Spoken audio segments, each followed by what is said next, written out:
ओम साई राम, नमस्कार। This is Sai Puja from Sai Puja channel. तो आप देख रहे हैं एक साई भक्त को जो कि शिरडी में बाबा के पास, बाबा की पवित्र भूमि पर बैठकर बाबा का गुणगान करने जा रही है। ओम साई राम जी। ओम साई राम। क्या नाम है आपका? मेरा नाम तनु। तनु। कहाँ से आप? मैं अलवर राजस्थान। अलवर राजस्थान। बाबा ने अपने आप से आपको कैसे और कब जोड़ा? मैं शादी से पहले एक बार अपने पेरेंट्स के साथ ऐसे ही हम लोग घूमने आए थे कि चलो एक बार शिरडी चलते हैं। उसके बाद से पता नहीं मेरा अटैचमेंट सा हो गया साईं बाबा से। मेरी शादी में भी बहुत हेल्पफुल रहा साईं बाबा की वजह से, मतलब काफ़ी अच्छी मुझे फैमिली मिली। तो मैं साईं बाबा की पूजा करने लगी। मुझे मम्मी पापा ने शादी में भी साईं बाबा की फ़ोटो ही दी। मैंने बोला मुझे यही लेके जानी है, तो मैं लेके आई। उसके बाद क्या हुआ, मेरा एक टाइम आया प्रेगनेंसी का। तो मेरे साथ क्या हो रहा था, मेरी प्रेगनेंसी नेगेटिव ही आ रही थी, लेकिन मुझे चाहिए था, मुझे बेबी चाहिए, लेकिन मेरी प्रेगनेंसी नेगेटिव ही शो हो रही थी। तो मेरे हस्बैंड ने बोला कि चलो एक बार डॉक्टर को दिखा लेते हैं कि अगर कुछ है तो भी और नहीं है तो भी एक बार डॉक्टर से कंसर्न कर लेते हैं। तो हम लोग डॉक्टर के पास गए, तो डॉक्टर ने मेरा टेस्ट किया, तो डॉक्टर के पास भी नेगेटिव ही आया। तो मैं एकदम से हॉस्पिटल में ही रोने लगी और मैं गाड़ी में बैठ के रोने लगी कि मैं कभी शायद प्रेग्नेंट नहीं हो सकती। मैं रोने लगी। फिर मैंने वहीं पे उनके साईं बाबा की अरदास पढ़ी, उनके मैंने भजन सुने। तो मुझे डॉक्टर का थोड़ी देर बाद फ़ोन आया कि आप एक बार आ जाओ, हम आपका ना एक और टेस्ट करेंगे, तो उसमें आपका सब क्लियर हो जाएगा कि आपको क्या प्रॉब्लम है। हम लोग दोबारा हॉस्पिटल गए, तो उन्होंने मेरा टेस्ट किया, ब्लड लिया, ब्लड टेस्ट सब कुछ सैंपल लिया किया। उसके बाद उन्होंने बोला कि मैं लंच करने जा रही हूँ, तो आपकी रिपोर्ट 5 बजे तक आएगी। तो मेरे हस्बैंड ने बोला कि चलो घर चलते हैं, सुबह से बैठे हैं। मैंने बोला नहीं, अब इतना बैठ गए तो थोड़ी देर और बैठते हैं। तो हम 5 बजे तक बैठे। फिर डॉक्टर आई तो उन्होंने बोला कि नहीं, आपकी रिपोर्ट 7 बजे आएगी। तो मेरे हस्बैंड बोला कि चलो अब तो घर ही चलते हैं, सुबह से बैठे हैं, थोड़ी देर बाद फिर आ जाएंगे। मैंने बोला चलो ठीक है चलते हैं। तो अभी हम लोग बस घर भी नहीं पहुंचे थे, आधे रास्ते में ही थे, इतने रिपोर्ट आई मेल पे। तो मेरे हस्बैंड ने हॉस्पिटल में फ़ोन किया कि इनकी रिपोर्ट आई है, तो आप बता सकते हैं कि क्या है, प्रेगनेंसी है कि नहीं है। तो रिसेप्शनिस्ट ने मना कर दिया कि नहीं, हम ऐसे नहीं बताएंगे, आप एक बार आके चेक कर, आप एक बार डॉक्टर से ही मिल लो। तो मैंने इनको बोला कि चलो एक बार चलते हैं, डॉक्टर से मिल के आते हैं। तो जैसे ही हम डॉक्टर से मिलने गए, उनका मैंने अभी गेट ओपन भी नहीं किया था और उन्होंने मुझे ये बोला कि कॉन्ग्रेचुलेशन, आप तो प्रेग्नेंट हो, आप 4 वीक्स प्रेग्नेंट हो। उस टाइम से बस मेरे जो आंसू निकले, वो मेरे को बताते हुए भी अभी ऐसे रोना आ रहा है कि उस टाइम जो मेरे को लगा, बस वो कुछ भी नहीं था। उसके बाद से मेरा साईं बाबा के ऊपर इतना ज़्यादा ट्रस्ट हो गया कि वो हर छोटी चीज़ में मेरे साथ ही होते हैं, हर छोटी से छोटी चीज़ में। उसके बाद अभी मेरी बेटी हुई, तो इतने टाइम से हमारा आना नहीं हो रहा था, छोटी थी, कभी उसकी तबीयत खराब हो जाती थी। अभी हम कुछ दिन पहले, 1 महीने पहले हम सीरियल देख रहे थे, हम साईं बाबा का मेरे साईं देखते हैं टीवी पे। मेरी गुड़िया ने बस इतना बोला, उसकी वीडियो भी है मेरे पास, कि साईं बाबा हमें शिरडी बुला लो ना, मेरी मम्मा को भी बुला लो, मेरे पापा को भी बुला लो और मुझे भी बुला लो। 1 महीना के अंदर अंदर मेरे हस्बैंड बोला कि चलो यार, राखी पे ना मेरी छुट्टियां हैं 3-4 डेज़ की, तो चलो अपन शिरडी चलते हैं। एकदम से प्लान बना हम लोगों का शिरडी आने का। और कल 7 अगस्त को हमारी एनिवर्सरी थी, तो हम लोगों को पता चला कि मेरे हस्बैंड को जॉन्डिस भी है और स्टोन भी है। तो मैंने इनको बोला कि हमें शायद 18 की फ़्लाइट की टिकट कैंसिल करनी पड़ेगी, हम नहीं जा सकते शिरडी, क्योंकि आपको जॉन्डिस भी है, स्टोन भी है, वहाँ पे पेन हो गया। तो ये बोले नहीं, अब तो चलेंगे, पेन किलर्स लेके चलेंगे, कोई बात नहीं चलेंगे। तो हम लोग आने लगे। कल हमारी सब कुछ पैकिंग हो गई। कल रात को मेरे हस्बैंड का 11 बजे एक्सीडेंट हो गया स्कूटी से।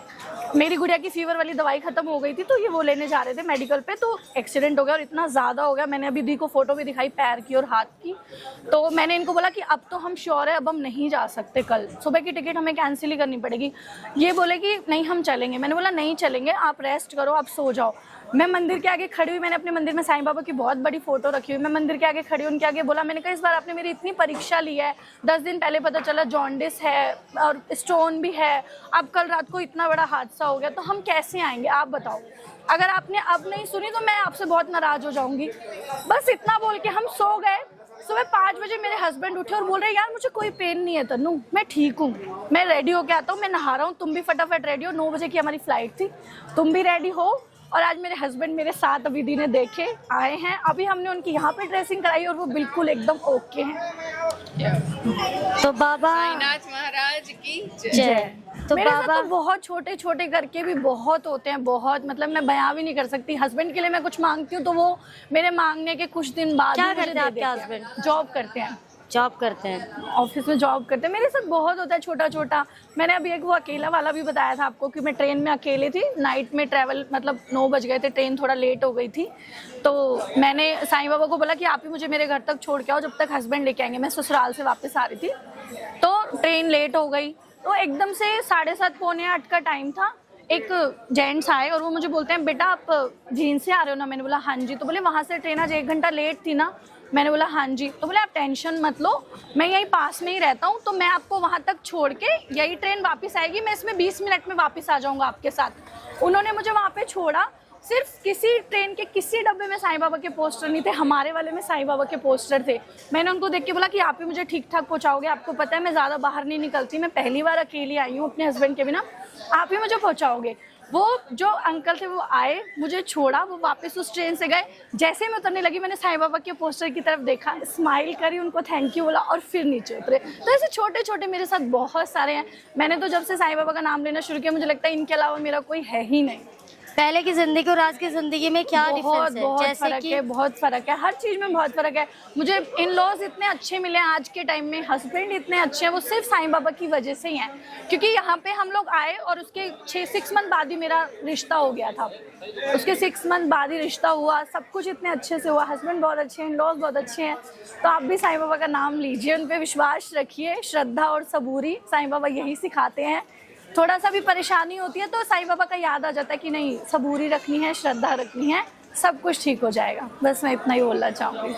क्या बात है। तो अभी आप सुन रहे थे एक साईं भक्त को, नाम फिर से बताएं अपना। तनु, तनु, कहाँ से हैं? अलवर राजस्थान। अलवर राजस्थान से आप इनको सुन रहे थे।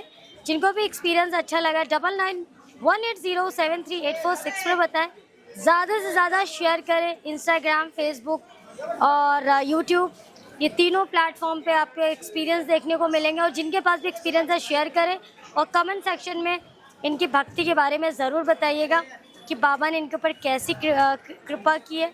बाबा सबका सहयोग करते हैं, बाबा सबके दुखों को हरते हैं और बाबा हर एक साई डिवोटी को लगता है कि बाबा सिर्फ उसी के लिए बने हैं। तो बाबा ऐसा एहसास कराते हैं।